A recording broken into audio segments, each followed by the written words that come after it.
Morning students, बेटा आज हम आपकी हिंदी की बुक रिमझिम का चैप्टर नंबर 13 स्टार्ट करेंगे जिसका नाम है हुदहुद। तो हुदहुद क्या होता है? ये बेटा एक पक्षी का नाम है। ठीक है, तो मतलब हम इस चैप्टर में एक पक्षी के बारे में पढ़ने वाले हैं। आइए इस चैप्टर को रीड करते हैं। हुदहुद को कलगी कैसे मिली। एक बार सुलेमान नाम के बादशाह आकाश में उड़ने वाले अपने उड़न खटोले पर बैठे कहीं जा रहे थे। बड़ी गर्मी थी, धूप से वे परेशान हो रहे थे। आकाश में उड़ने वाले गिद्धों से उन्होंने कहा कि अपने पंख से तुम लोग मेरे सिर पर छाया कर दो। तो बेटा सुलेमान नाम के जो है एक राजा थे। ठीक है, वो क्या कर रहे थे, उड़न खटोला आपने देखा ही होगा। तो वो क्या होता है, आकाश में उड़ता है। ठीक है, जिसमें लोग बैठकर इधर से उधर जाते हैं। तो सुलेमान जो था वो भी उसमें जो है कहीं जा रहा था। अब बहुत ज़्यादा गर्मी थी, धूप से वो परेशान हो गया। अब जो गिद्ध होते हैं ना, वो भी क्या है, एक तरह के पक्षी हैं। तो उन्होंने उसको कहा कि तुम लोग अपने पंखों से मेरे सिर पे छाया कर दो, पर गिद्धों ने ऐसा करने से मना कर दिया। उन्होंने बहाना बनाते हुए कहा,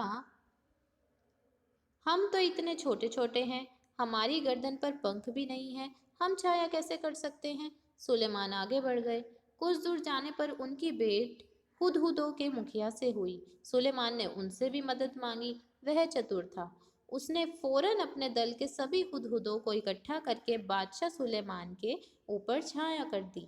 सुलेमान बोले, मैंने गिद्धों से भी मदद मांगी थी, वे मेरी मदद कर सकते थे पर उन्होंने मेरी मदद नहीं की। तुम गिद्धों से छोटे हो पर चतुर अधिक हो, तुम सबने मिलकर मेरी सहायता की है।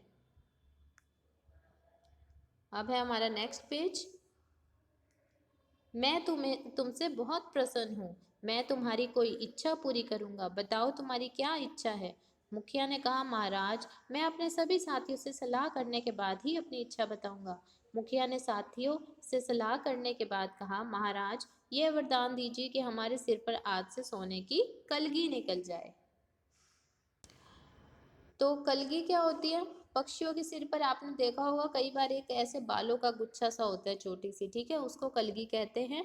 और जब हुदहुदों से पूछा गया कि उन्हें क्या चाहिए, तब उन्होंने आपस में मिलजुल कर सलाह की और फिर जो है सुलेमान से कहा कि हमारे सिर पर सोने की कलगी निकल आए। ठीक है, बादशाह हंसे और बोले, मुखिया इसका फल क्या होगा, यह तुमने सोच लिया है। अब बादशाह ने कहा कि अगर मैंने तुम्हें सोने की कलगी दे दी तो उसके बाद क्या होगा, ये भी तुमने सोचा है। मुखिया बोला, हाँ महाराज, मैंने खूब परामर्श करके ही यह वर मांगा है। तो उसने कहा कि मैंने सभी साथियों से आपस में बातचीत करने के बाद ही यह वरदान मांगा है।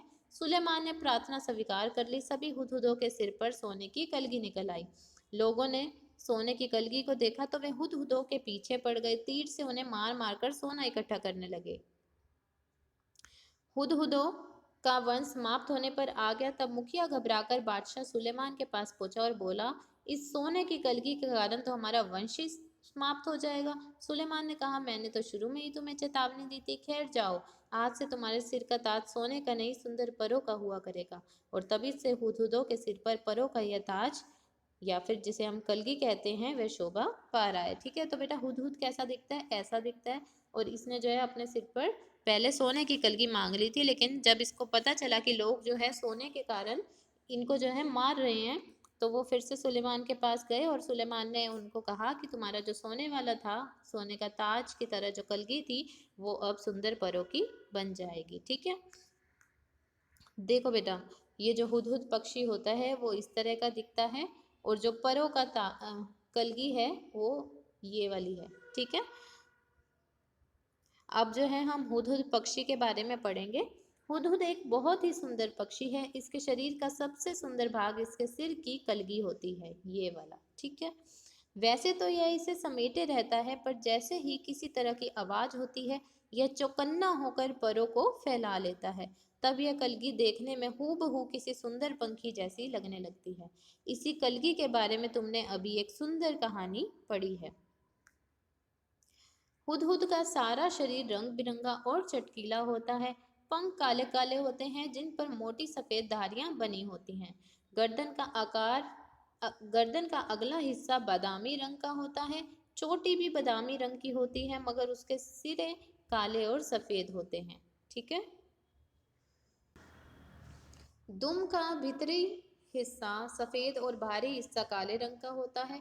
चोंच पतली, लंबी और तीखी होती है। इस चोंच से वह आसानी से जमीन के भीतर छिपे हुए कीड़े मकोड़ों को ढूंढ निकालता है। इसकी चोंच नाखून काटने वाली नहरनी से बहुत मिलती है। ठीक है, जिससे हम नाखून काटते हैं ना, तो इसकी चोंच जो है उससे बहुत मिलती है, और शायद इसलिए कहीं कहीं इसे हजामीन चिड़िया के नाम से भी पुकारा जाता है। हुदहुद हमारे देश के सभी भागों में पाए जाते हैं। तो बेटा ये था आपका चैप्टर जिसमें अपने हुदहुद के बारे में पढ़ा। तुमने इसे अपने घर के आसपास अपनी तीखी चोंच से जमीन खोदते हुए अवश्य देखा होगा। बोलते समय ये 3 बार हुप हुप हुप सा कुछ कहता है, इसलिए इसे अंग्रेजी में हुप ऊ कहा जाता है। ठीक है, तो अंग्रेजी में क्या बोलते हैं हुदहुद को? हुप ऊ। हिंदी में इसे हुदहुद कहते हैं। धूप में कीड़े ढूंढने के कारण हमारे देश में कहीं कहीं इसे पदुबया भी कहते हैं, और सुंदर कलगी की वजह से कुछ देशों में इसे शाह सुलेमान कह के पुकारते हैं। मादा हुदहुद 3 से 10 तक अंडे देती है। मादा मतलब कि जो फीमेल हुदहुद होती है। जब तक बच्चे अंडे से बाहर नहीं निकल जाते वह अंडों पर बैठी रहती है, हटती नहीं। नर वही भोजन लाकर उसे खिला जाता है। ठीक है, जो मतलब मेल हुदहुद होता है वो खाना लेकर आता है, पर दोनों में से कोई भी घोंसले की सफाई नहीं करता। संसार के विख्यात पक्षियों में से एक है यह हुदहुद। यह अपनी सुंदरता के लिए तो मशहूर है, पर इसे पालतू नहीं बनाया जा सकता और न ही इसकी बोली में मिठास है। ठीक है, तो ये था आपका चैप्टर। तो बेटा आज हम जो है इतना ही चैप्टर करेंगे, इससे आगे जो है हम नेक्स्ट क्लास में करेंगे। Thank you.